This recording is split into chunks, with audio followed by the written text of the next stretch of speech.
Hey everybody, hello. Welcome back to my channel. This is the global community for adult survivors of childhood trauma, all forms of trauma in the form of abuse, all types of abuse. And if you're just arriving here for the very first time, welcome. We're so excited that you've chosen to spend some time with us tonight. We're on the topic tonight, as you can see in the description of this video, we're talking about the stages of grief and how those might show up for us if we have endured narcissistic abuse and if we are healing CPTSD symptoms, if we have endured complex trauma, developmental trauma, the way the stages of grief will show up in our lives. So it can be a little bit different than the way it shows up in other people's lives. Especially if there's complicated grief involved. So if this is your first time here, welcome. We've been showing up here for about 4 years. We all show up every single week. We support one another. We're really excited that you've chosen to be here. If you're in crisis or you're triggered anytime during this video, this is a live stream and I do Q&A. So for the first couple of minutes, I'm going to just talk and share. And then I'm going to do a brief screen share, tell you about another YouTuber that I'm super excited about that I just stumbled upon. And I've been following her on Instagram, and she's a blogger. She's just an amazing trauma survivor. And I'm going to tell you all about her because I'm on this healing journey right along with you guys. And I like to binge watch people's YouTube videos as much as you guys like to. And so I'm going to do a brief screen share to help you understand the stages of grief if you happen to be healing from narcissistic abuse or complex trauma. And then the screen share will sort of help you have a visual about that. You can screenshot that. And then I want to answer all of your questions. So please tag Poppy at Poppy's Mission or Matt at Matthew Pappas, or maybe he is at Beyond Your Past in the chat box if you have questions. And I want to answer your questions. I'll do the very best I can to answer all your questions on the topic of the stages of grief. So super excited to see all you guys here. There are a lot of you who are here early. Special thank you to Poppy and to Joey and John Harvey and Malta McMurchie and others of you. Kathy Bobathy. There's more of you. I think Katie Lee. A lot of you who show up here early every single week. And I'm just so grateful that you guys choose to be here. You choose to make yourself a priority, and it's super inspiring. So if you've already sent in your question, thank you, thank you, thank you. I'm going to go ahead and gonna see who's already sent in some questions. Thank you to Heroes Don't Wear Capes and Katie Lee and Miss Beach Boxer and Desi Pink.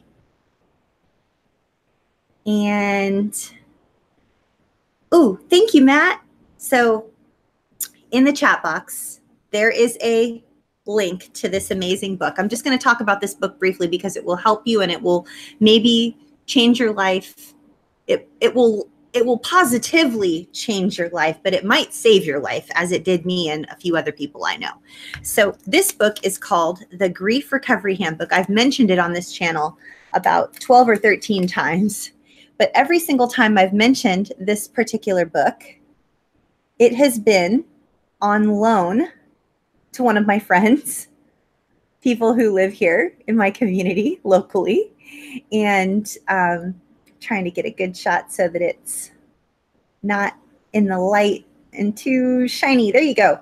So as you can see, like I've marked it all up with like my little pink Post-its and all of that. The gentleman that authored this book, this happens to be the 20th anniversary edition. So this book was written way back when my son was a baby. Maybe before he was even born. Let me see the actual year. I believe it was, if I'm not mistaken, it was published originally in like 1992, maybe? Maybe it was 1999. Anyway, the gentleman, John W. James and Russell Friedman. Here we go. these are the gentlemen that published this book, this life-changing and life-saving book. And if you have not checked this book out from the library, if you have not looked for it in used bookstores like I did on Amazon, I looked for it used on Amazon. What it was is we have a mentorship program here where I live, and I was the mentor, and this gal who had just lost her husband, I feel like I'm going to sneeze.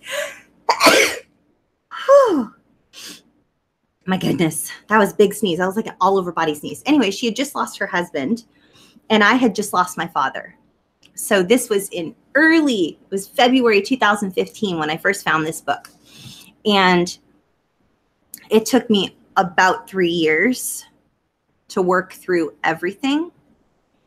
And I had to take breaks because it was just so painful. Grief can be very debilitating, especially if you have complicated grief, which we're going to talk about tonight as well. I'm just going to get a drink of water. How are you guys feeling? I just love knowing that you guys are all here again, just like you are every week.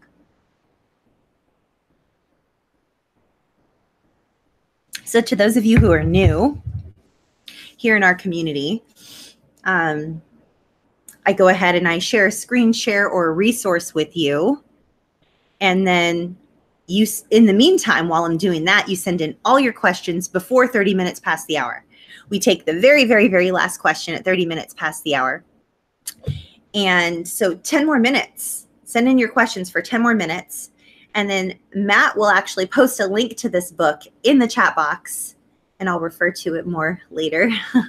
And I'll talk about the book more later probably, because there are parts of that book that actually have just truly just been like transformational and just breakthrough, created breakthroughs for me. Let me get more comfortable. There we go. And so I want to, I just want to point out that these types of discussions can be very triggering. Grieving is one of those things that nobody really wants to do.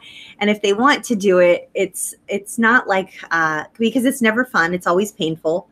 And the human brain, the way that our brain works, the neurobiological makeup of the way the body experiences pain, the way our brain experiences pain,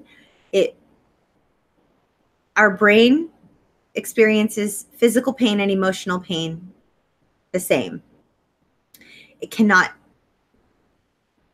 distinguish between the two. And so what that means for us is if we're going through something particularly painful emotionally, the very best that we do to numb it, stuff it, avoid it, not deal with it. Nobody has time for this. Move on. Let's move on. Let's move on. The way our brain and our body cause us to respond to that is it'll say, okay, for a while, we're able to like, push that aside. Like, okay, push that aside. We don't have time for this right now. We're going to stick that on the shelf over there. And we don't have time to deal with it. We have life. We have kids. We have dinner to cook, errands to run, a job to go to, a family to raise. We have life. Stuff's going on, right? Well, what ends up happening is something will happen here, present day.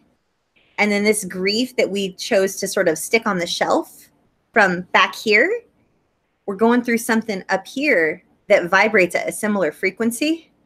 And all of a sudden it's back here 1 second. And then a millisecond later, it's like, whoom. And here we are, boom. And it's like, now you're dealing with like 12 times as much as you were a moment ago.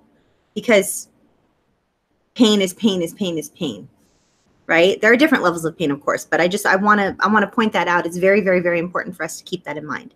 So thank you to Heroes Don't Wear Capes, who already sent in a question. Thank you to Katie Lee. And thank you to Miss Beachboxer and to Desi Pink. And if anybody has questions, maybe I'm missing some questions. I'm hoping you guys can hear me okay. I think you can. So I know what I'll do. So for the next several minutes, I'm going to do a screen share. I'm going to introduce you guys. You may have already looked down in the description section of this video and you might know who I'm talking about. Her name is Jo Beckwith, and she runs a YouTube channel called Trauma Talk. She's on Instagram at Let's Talk Trauma. And recently she posted something on her Instagram about trauma, or about grief and the way we experience grief, especially as complex trauma survivors, and just what your experience may have looked like. So I have two screen shares, very, very brief, and I'm going to bring them both up one at a time. And if you haven't checked out the description section of this video, you can find a link to Jo Beckwith's channel down in the description section. And she may have just started her channel. It would be great if you subscribe to her channel. And if you ever, interact with her, tell her that Athena is a huge fan of her work. And I'm just a huge fan of her YouTube channel and her Instagram and everything she's putting out into the world. And it's a huge encouragement to all of us who have lived through trauma.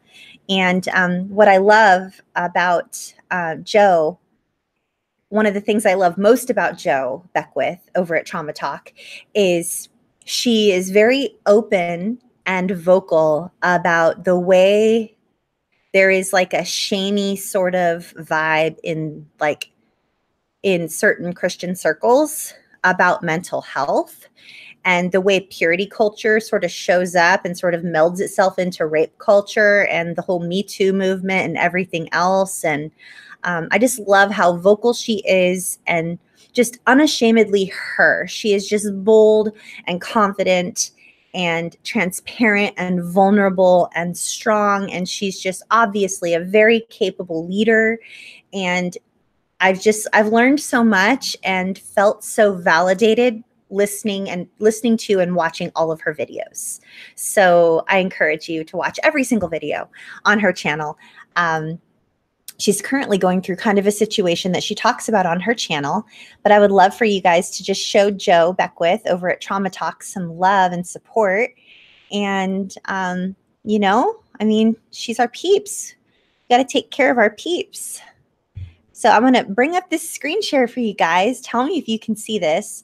I'm going to show this briefly, and then I'm going to move on over to a different screen share that she's talking about. This is the caption on Instagram to the image that I'm about ready to share.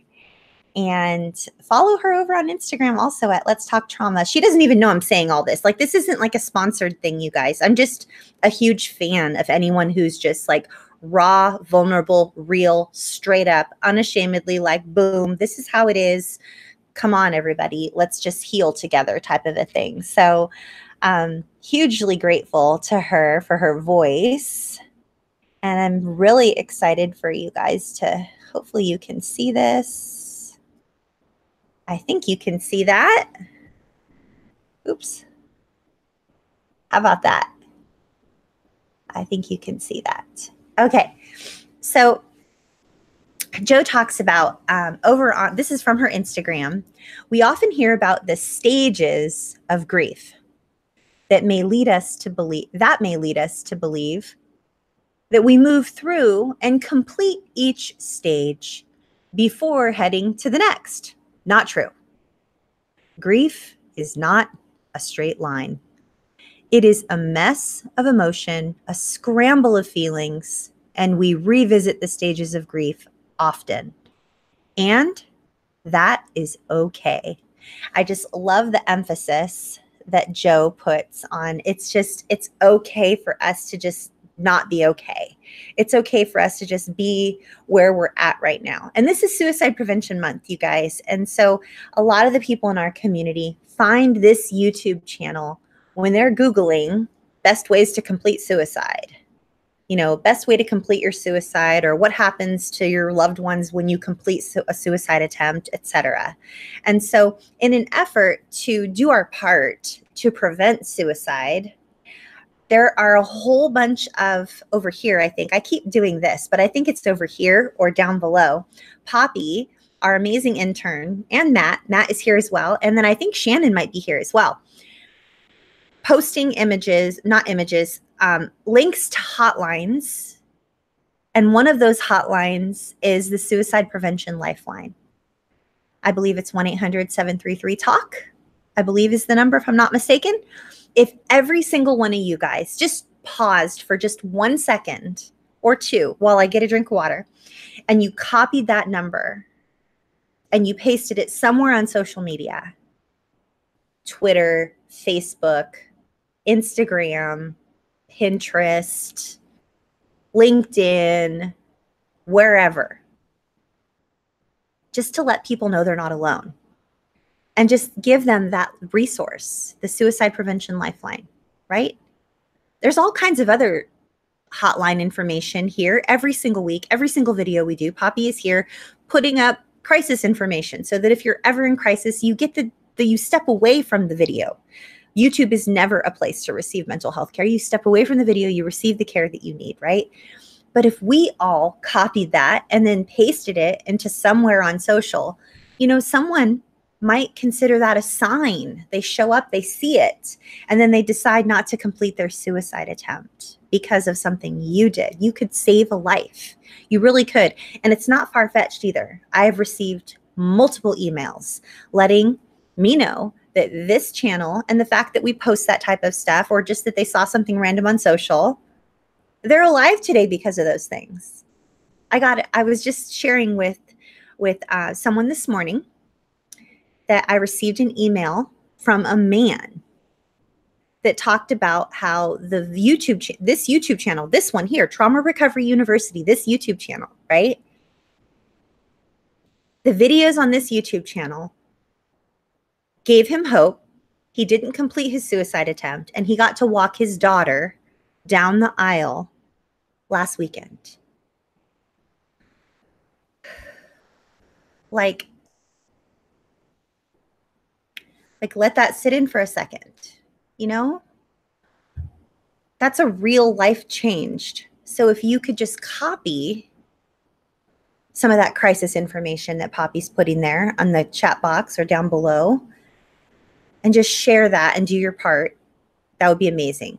And so the reason I was sharing that is because, the stages of grief, what Joe Beckwith was talking about, in this screen share I'm getting ready to show you, we think of it as this oh, sure, denial, anger, bargaining, depression, acceptance. And then we're like, oh, we're fine. And we just move right on through it. Boom, done. Move on with life until the next thing comes around. And rarely it's ever like that. It's rare that it's ever like that. So I'm going to pause for a second. I'm going to get a sip of water. If you feel like sharing that crisis information, if it's on your heart, I would love it if you would pause to share the crisis information. And if you don't feel comfortable sharing a whole bunch of the other crisis information, you have a good excuse to share the suicide crisis information because it's Suicide Prevention Month. September is Suicide Prevention Month. So we just get a sip of water. I'm going to show you the next screen share, and I'm going to answer all your questions. And check me out. I'm right on time. It's 30 minutes past the hour. I'm just right on time. It's amazing. 1 second here.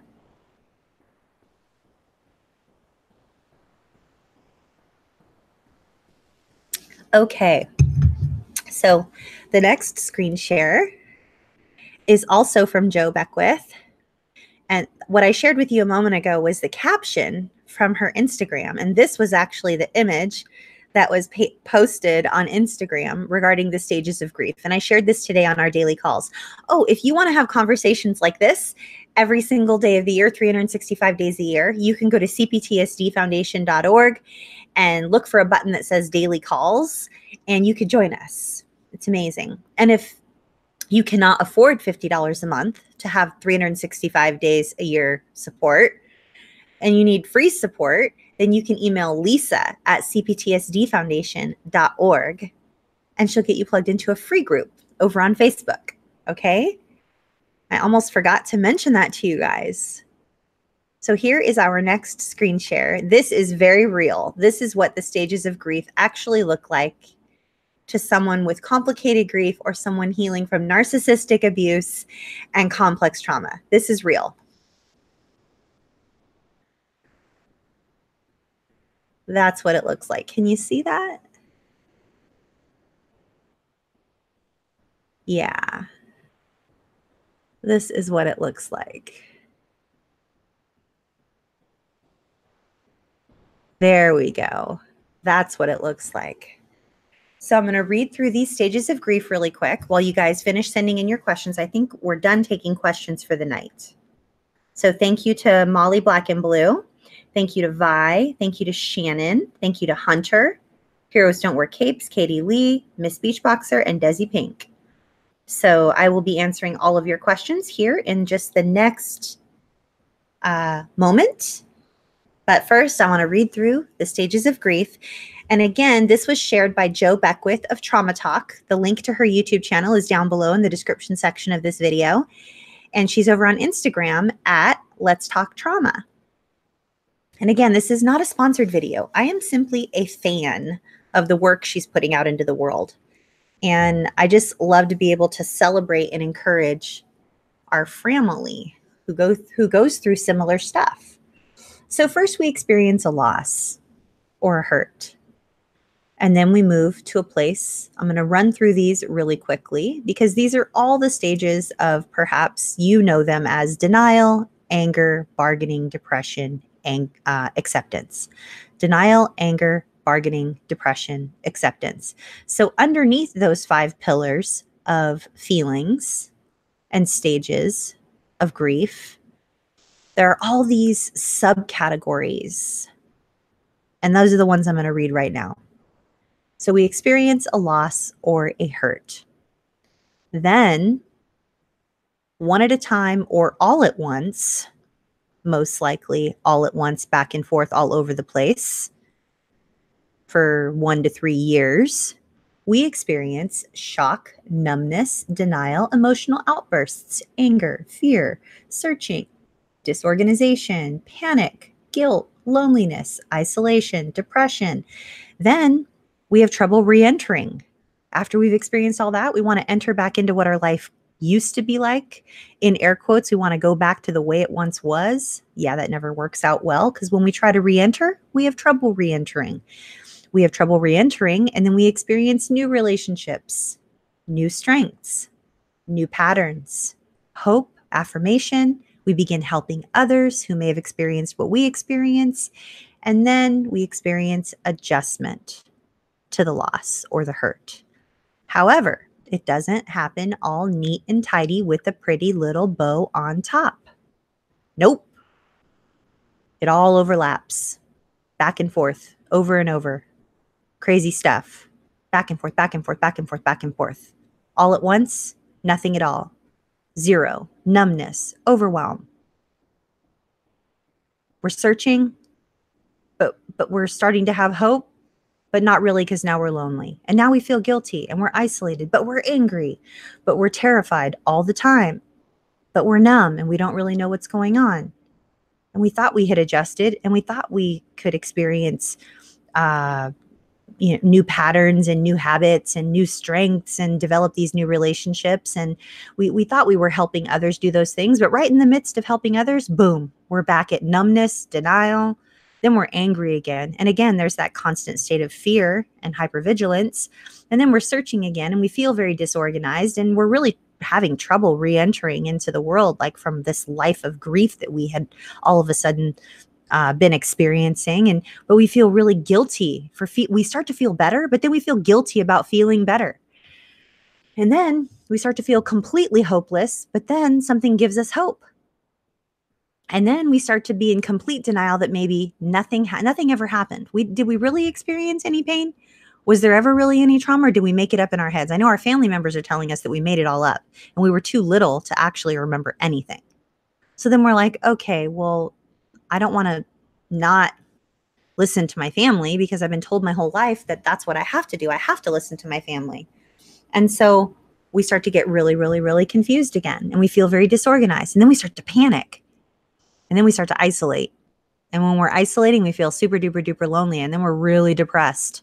But then all of a sudden, we're like, we have one day where we have this breakthrough moment. And we're like, wow, there's hope. But then we feel guilty for feeling hopeful. And then we're in denial about everything. And then we have these crazy emotional outbursts right in the beginning of these new relationships that we have. We're struggling with our faith and our spiritual practices, and we're struggling with our relationship with our children and with our parents and our family of origin, and we're in jeopardy of losing our job, and our finances are really struggling, and then we realize that we've gained 10 pounds, and we're just like, oh my gosh, I just need to take a nap for the next 30 days. But then the next day we feel super fantastic and great because someone comes to us and they need help. And so we make it our life's mission to help them. And then, since we're sacrificing all of our own best interests and our own physical and emotional needs so that we can help somebody else, we end up back into a place of deprivation and loneliness and despair and guilt and shame and spiraling downward, and we're feeling just unsure of what's going on, and our emotions are just all over the place. And then it all starts over again. And then we again decide that we need to take a nap for a month because we're exhausted. So if any of this sounds familiar, again, Matt has an awesome link to an awesome book that I have shared with you guys several times. It's called The Grief Recovery Handbook, and it's helped me. It's helped me because it's a guide, right? It's a guide that moves us through. So let me go ahead and stop this screen share, and let me see if I can. You guys still there with me? I hope y'all are still there with me. Okay, I think you are. I found you. Hello. Okay, so I'm going to go ahead and I'm going to start I'm going to start answering some of your questions. I want to make sure that I can get to as many of them as possible, okay? Thank you to Willow for sending in a question. I'll do my very best to get to it, okay? If I don't finish all your guys' questions on this topic this week, then how do you feel about continuing this topic next week if we don't finish this week? Let me know how you feel about continuing this topic. If this is like a wah-wah topic and you're just like, hurry up and be done with this topic, Athena, then I don't need to continue this. But if you all could let me know in the comment section below the video after it's done being recorded live, or if you want to let me know in the chat box right now while we're live, and I'll try to go back and read what you wrote because I can't see anything right now. And let me know if this is a topic that you wouldn't mind covering next week as well if I don't get an opportunity to finish all of your questions, okay? Because I want to make sure all of your voices are heard. I want you guys to know that I see you, I hear you, you're not alone, I care, and healing from any type of abuse is overwhelming enough. And when you're dealing with the grieving process, it's like 10 times more overwhelming, and it can be very isolating. So I just don't want you all to have to, feel like you're doing this alone, okay? So let me know how you feel about, if I don't get to everyone's questions, how you feel about continuing this topic next week. All right? So Desi Pink says, I know the stages of grief are a whole process and it takes time, but how long is too long to be stuck in, say, the anger stage? Great question, Desi Pink. The answer is never is too long. Okay, everyone's process is unique and different. And the reason I say that, especially regarding anger, is maybe you could try giving yourself like an expiration date and being like, okay, I'm going to allow myself to feel this for like, let's say the next like week. And then on such and such a day, I'm going to intentionally do my best to move past the anger that I'm feeling. And you can do that as long as it's instituted and introduced and guided by you. No one else gets to tell you how to heal, Desi Pink. No one. No one gets to tell you how to heal. No one. Okay? And especially when we're talking about anger. And this is why. Like, just as it may not feel helpful to you to be stuck in the anger stage of all of this,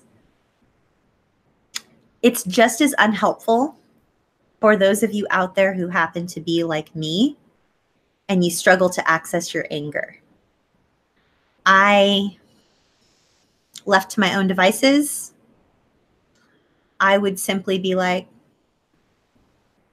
it is what it is.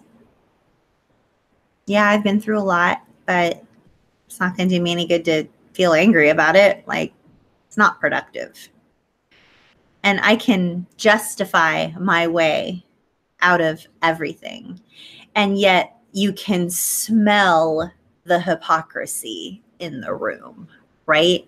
Because here I am showing up every week for over 4 years, telling you guys, if you're ever going to heal, you got to feel all your feels. Got to feel all the feels if you're ever going to heal. Oh, but I conveniently decide that since I have trouble accessing my anger, oh, poor Athena, that I'll just move past that one. It's okay. But guess what? I never fully heal, you guys. I never fully heal. I never fully heal if I don't experience my anger. So the way I justify it in my mind now, now that the cat's out of the bag, the work I do in this community puts me in a unique place with the privilege of hearing from thousands of you, sometimes all at once. I get your voicemails. I get your emails. I know what's going on with your nieces and your nephews and your grandbabies and your grandparents and your moms and your dads and your brothers and your sisters and your dead uncles and your dead grandfathers, and how all the stuff going on with your mom and what your mom's doing with your dad and how they're triangulating and trying to send out a troop of flying monkeys to smear you all over kingdom come. And every single time I receive one of your thousands of messages, I get a little more angry. And then somehow experiencing that anger for myself becomes a little bit more possible. I get angry at the way your brothers have treated you and the way your parents have minimized you and your other parents have abused you and exploited you, and some of you have like almost an identical story to me, and they traded you for goods and services, and they locked you outside and didn't give you healthy food, and you didn't have healthy drinking water, and you were treated like the animals, and you were made to lie for your family and sent to secret PO boxes, and you listened to them cuss you up one side and down the other and call you a whore and a jerk and a liar and a manipulator, and they take all the things they've done to you and they project them onto you, and they call you the words that really they are, because that's what narcissists do, right? So I get those emails and I get those voicemails, and I am able to vicariously access the anger. Like a lot. To where I just want to just like physically harm someone, even though half of them that you tell me about are dead. And I can finally feel it. But prior to that, I was stuck in all kinds of other emotions that many of you have told me you can't access, which is why you end up showing up here every week for 4 years, because some of you want to vicariously experience the emotions that I exude, that I reflect back to you. I show you things, right? That sometimes you have a hard time feeling in yourself, but you've gotten to know me. You've spent the last 4 years with me. You show up every week. We hang out. We do life together.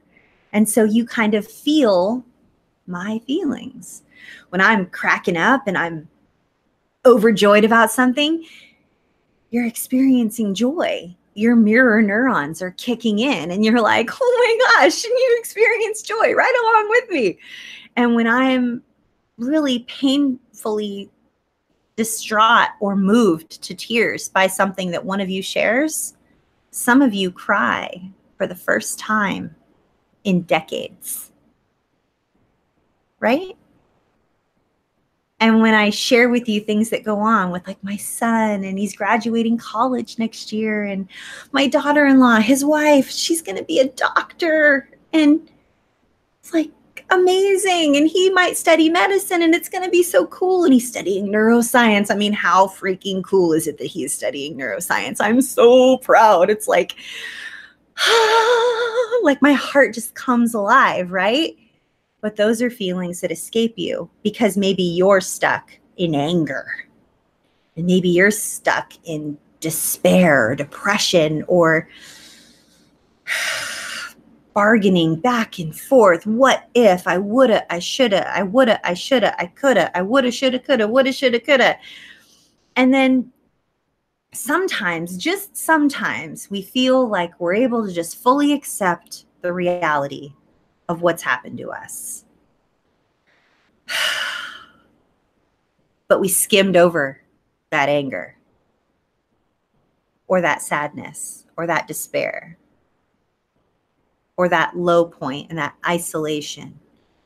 And we didn't find ourselves feeling guilty or confused or overwhelmed. We didn't find ourselves with new skills and new habits and new relationships.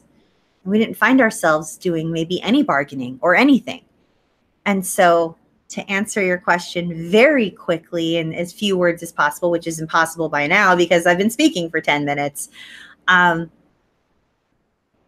Pink, as long as you're pressing forward, as long as you're not giving up, continue showing up for yourself in ways that help you experience a wide range of emotions, even if they're not organically brought on by you and you alone. Perhaps the emotions that you experience besides anger are brought on by things that you consume, the media you consume, the friends you make, the community you surround yourself with, a walk out in nature, playing with a kitten, watching puppy videos on YouTube, or watching The Tonight Show with Jimmy Fallon because he's so ridiculous that you're just like, you can't help but laugh out loud and almost pee yourself like me. So, yeah, I don't think it's ever too long. You can give yourself a time limit if you're concerned. Like when I get to a place, Desi Pink, where I'm like truly concerned for my own mental and emotional well-being, like I'm alarmed at like where I am mentally, I'll set myself a time limit and be like, okay, I'm going to allow myself to just sit here and feel this way, the way I'm feeling until such and such a date. And on that date, I'm going to intentionally go out and I'm going to experience other things and try to get away from this anger that I've been stuck in for a really long time. So there's also a gal that I interviewed a couple years ago for one of the Narcissistic Abuse Virtual Summits. I believe her name was Tina. What's her last name? Now it's going to drive me nuts. Tina. Oops, not Tima. Tina.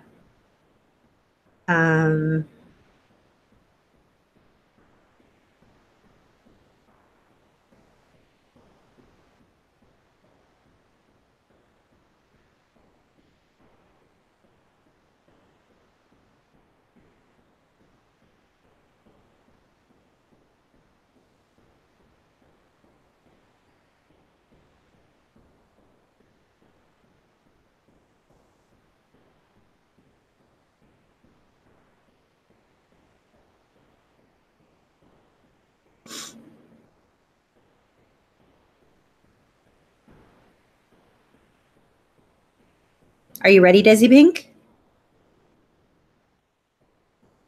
What's her website?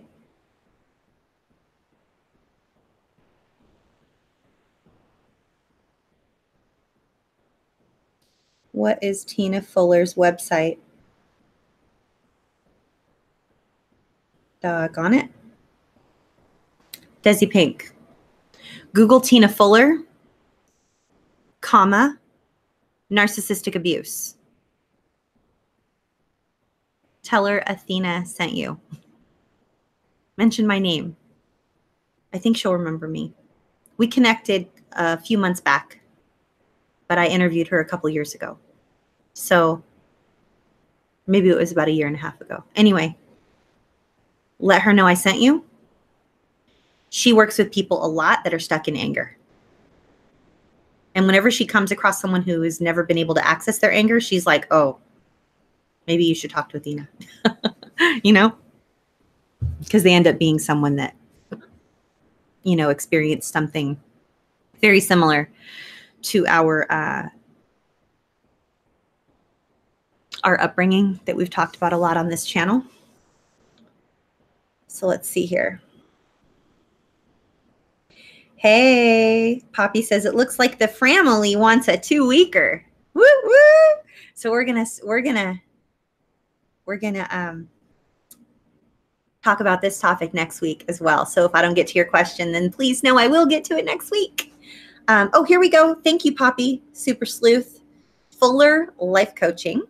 Fuller life. You're going to lead a fuller life. Ooh, that's a kind of a play on words with her last name, Fuller, Tina Fuller.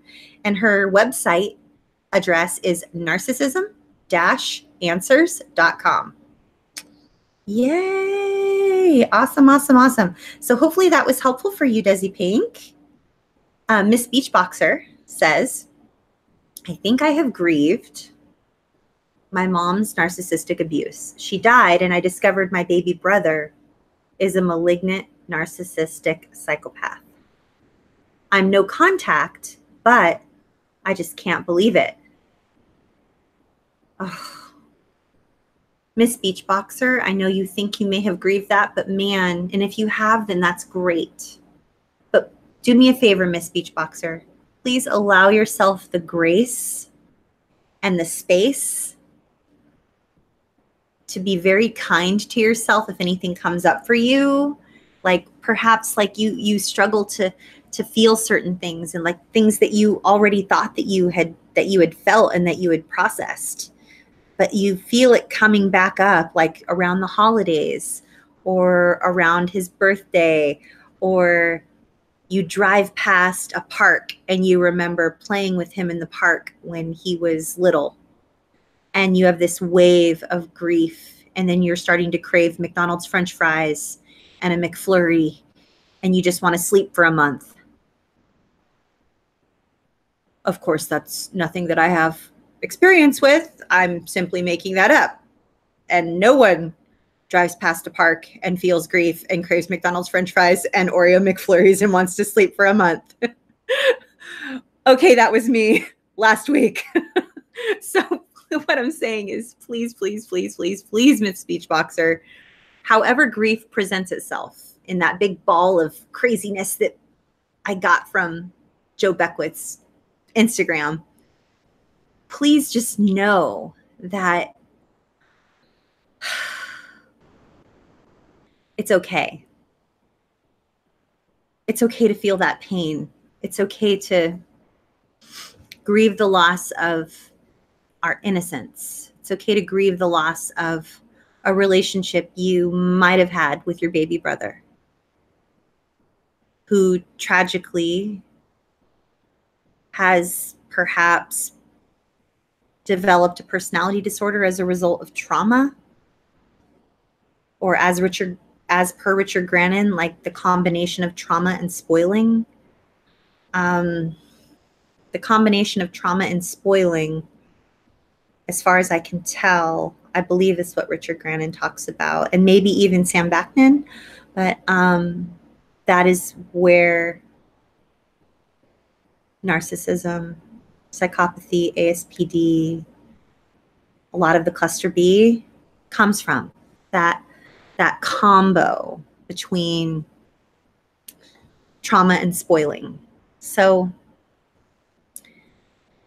just allow yourself to crave McDonald's French fries and Oreo McFlurries and feel the need to sleep for a month, and give yourself permission to maybe just lie down. Because for me, when I give myself permission to feel those feelings and I lie down after, of course, I've had some McDonald's French fries and a McFlurry, I usually end up sleeping for maybe an hour and a half to 2 hours.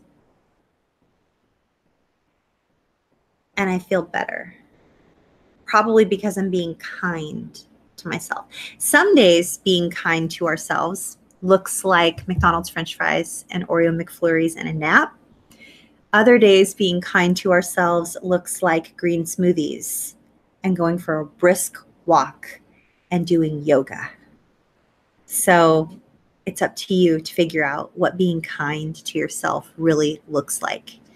Because I promise you, the experience that we have with grief, it is unique. It's uniquely us and our human experience. And when we show up here every single week like we do, and we bear witness to one another's pain and human experience, that's also a part of the self-care process, right? It's a part of the self-care process. Intentionally doing something for ourselves that sometimes hurts, sometimes it feels good, but we're being intentional about showing up for ourselves and creating a space for ourselves and showing ourselves the grace that we need to heal. Not anybody else's way, but our way. Okay? So I hope that was helpful, Miss Beachboxer. Katie Lee says, what are some good ways to begin to build boundaries when we lack self or we don't have a separate self from our narcissistic parent? Well, Katie Lee, two answers come to mind. One, give yourself permission to limit contact with your narcissistic parent. In other words, don't respond to every text message. Don't pick up the phone every time they call. When you do respond, go gray rock. If someone could please put a link to Richard Grannon's video on gray rock and Angie Atkinson's video on gray rock. Any articles that you can find on gray rock that are helpful. I think one of the best ways is to start with gray rock, Katie Lee.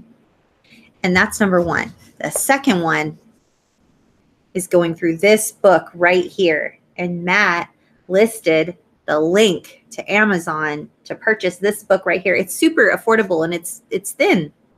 It's deceptively thin. You think it's thin and it's going to be easy, but it will knock you sideways. Really will. And, or as Kathy Bruce says, it will knock you flat and then you'll feel better. But it doesn't happen fast. So I would say go gray rock, give yourself permission to go gray rock, Katie Lee, and then start reading this book. I think I'm going to lead a group on this book. I'm going to make it super affordable, like, I don't know, $10 a month or something like that. And we'll do like a book club, and it'll be like, maybe it would just be like $10 or something. I don't know. And we'll just go through the study together. Everybody buys their own book. We show up, we discuss it. But this is something we need to allow ourselves permission to grieve and to not feel happy all the time.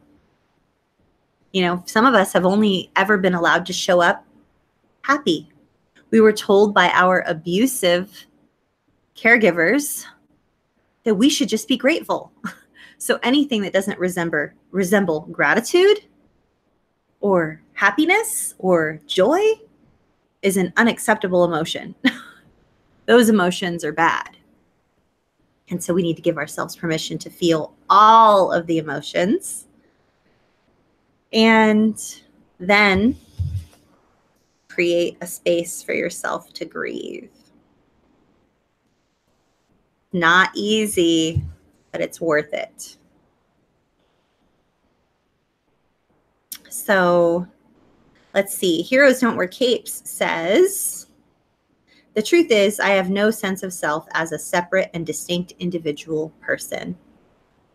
It's hard to think that my mother didn't notice, but neither did I. I feel I betrayed myself. You might have. Heroes don't wear capes. And that's okay. When we know better, we do better. And you didn't know any better, right? You only know what you know. All you know is all you know. And so what happens in this, Heroes Don't Wear Capes, there's a link.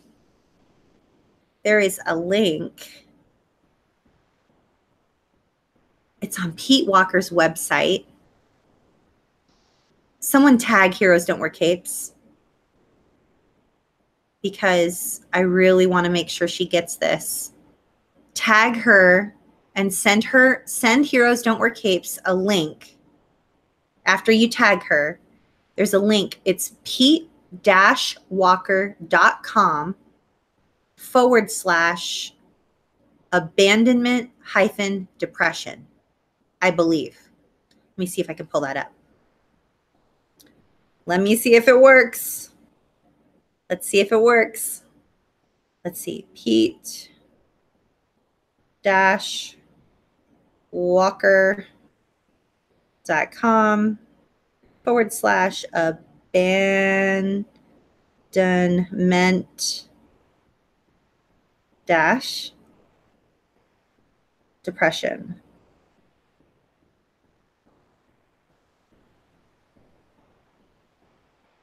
Not found. Dang it. So just Google Pete Walker abandonment depression.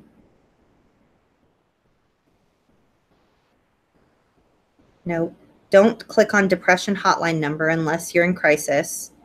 Here we go.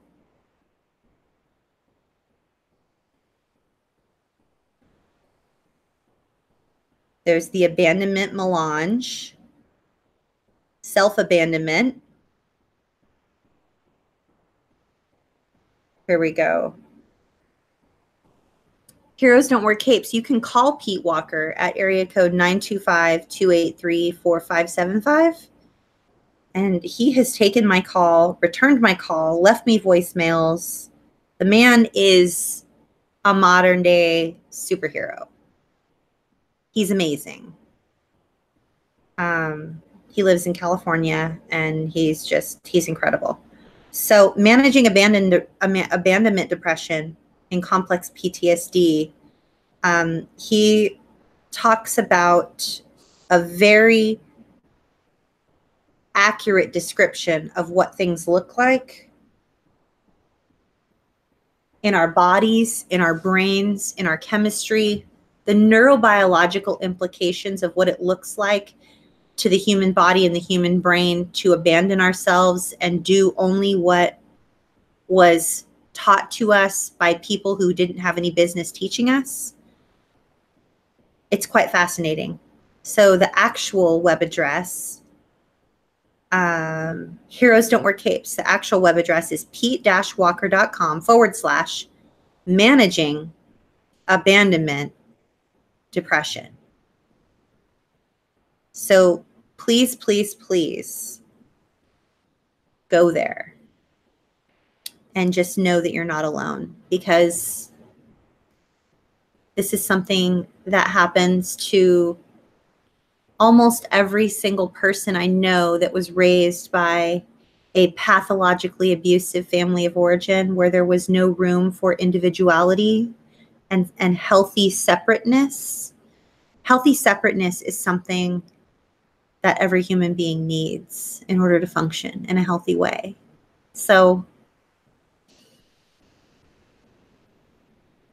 I really just hope that you'll be able to find the answers you're looking for, because you deserve it, okay? I want to say really quick to Hunter, to Shannon, to Vi, to Molly Black and Blue, and to Willow, please come back next week. If I get an opportunity to record sometime between now and next week, I will. I'll just pop on here and do it.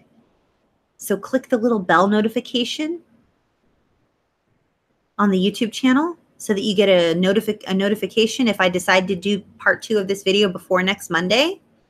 Like, subscribe to the channel if you haven't already and you want to. Willow and Molly Black and Blue and Vi and Shannon and Hunter, I think you guys are all subscribed. But if you're not, if you are subscribed, awesome. Click the little bell notification, and if I can record a video before next Monday, I will. But if I cannot, then I'll be back on this topic next Monday, regardless, and I'll take more questions. But I'd like to get to your questions before next Monday if I can. So click the bell notification. If I can, I can. If I can't, I can't. Or as they say here in Hawaii, if can, can. If no can, no can. So I really just appreciate you guys so much. If you want to have conversations like this every single day of the year, 365 days a year, go to cptsdfoundation.org. Click on daily calls and join us. Or if you cannot afford $50 a month, then get plugged into a free group, free Facebook group. Email Lisa at cptsdfoundation.org and she'll get you plugged in for free. But I really want to answer your questions because they're great questions. So I hope those answers were helpful for you guys tonight. I really love spending time with you. It's always just a joy to be here with you guys. Thank you for just being one of the highlights of my whole week. And I look forward to spending more time with you next time. And there are some like super awesome, amazing, like cool things that are happening on this YouTube channel and then over on my vlog channel as well. Which there's a link to that down in the description here, or you can just go youtube.com/mostly-Athena.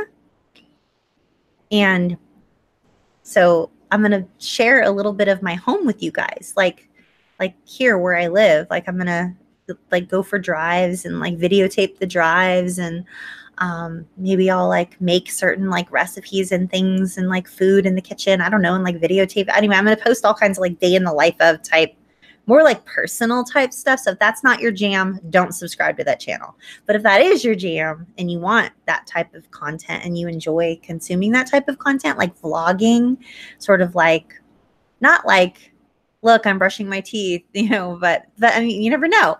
But like, I don't know, like I received an email from two of you guys, probably like a month or so ago in the same day. And it had to have been, like, it must have been the way I did my makeup for the video that Monday night or something, because 2 emails in one day from 2 separate people who I doubt know one another. And they were asking me if I ever record videos on how I do my makeup. And I was like, no, but that sounds like fun.